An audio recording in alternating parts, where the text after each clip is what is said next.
विवादों से घिरे रहने वाले छत्तीसगढ़ के नामी बॉलीवुड एक्टर और फिल्म डायरेक्टर मनोज राजपूत पर गंभीर आरोप लगे हैं। हाल ही में मनोज की फिल्म रिलीज हुई, जिसकी सक्सेस पार्टी मनाने से पहले ही मनोज सलाखों के पीछे पहुंच गए।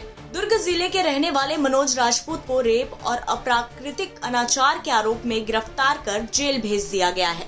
दरअसल जीआरपी भिलाई 3 थाने में एक युवती ने 22 फरवरी को एक्टर के खिलाफ शादी का झांसा देकर 13 साल तक रेप करने की शिकायत दर्ज करवाई। युवती 29 वर्ष की है और मनोज की रिश्तेदार है। क्या है पूरी कहानी, सुनिए युवती की जुबानी। ये जब मैं 17 इयर्स की थी, उस टाइम मेरा इंजीनियरिंग में दाखिला हुआ था VIT दुर्ग में प्रथम सेमेस्टर में। तो उस समय हमारा घर में उनका आना जाना रहता था। बुआ के लड़के हैं, तो घर में विश्वास ऐसा था कि आते जाते भी रहते थे तो फर्क नहीं पड़ता था। तो एक दिन अचानक से फ़ोन किए और बोले कि कहाँ है, घर में कुछ सामान छोड़ना है, आ रहा हूँ। उसके बाद बोले कि घर में कौन कौन है, पूछे थे। फिर अचानक आते ही घर में अकेला पाके। इधर इस पूरे मामले में एक्टर ने अपनी सफाई देते हुए क्या कुछ कहा, ये भी सुनिए। बताया आपको, मेरा पारिवारिक विवाद था। विवाद को उसने उनको लेके बिहारी ने कैप्चर किया और इसलिए वो इस तरह से ब्लेम लगाया।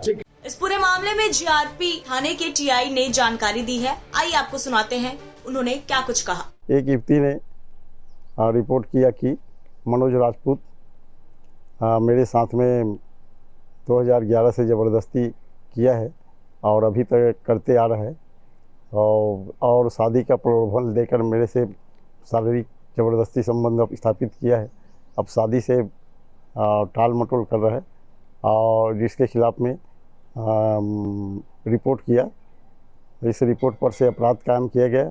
धारा 376, 377, 506, 4(6) पॉस्को एक्ट के अपराध पंजीबद्ध कर विवेचना में लिया गया और मनोज राजपूत को गिरफ्तार कर न्यायालय पेश कर जेल दाखिल किया गया है। उसका बैकग्राउंड क्या है मनोज राजपूत का? मनोज राजपूत बिल्डर है और एक छत्तीसगढ़ी फिल्म का अभिनेता भी ऐसे मालूम हुआ है।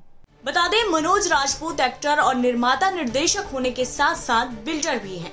इसके पहले भी जमीन के धोखाधड़ी मामले में वो जेल जा चुके हैं। बॉलीवुड एक्टर अक्सर विवादों में रहे हैं। दुर्ग में नागपुर हाईवे टोल प्लाजा के आगे कई 100 एकड़ जमीन पर अवैध प्लॉटिंग करने का भी आरोप इन पर लगा हुआ है। दुर्ग से रघुनंदन पंडा की रिपोर्ट, छत्तीसगढ़ तक।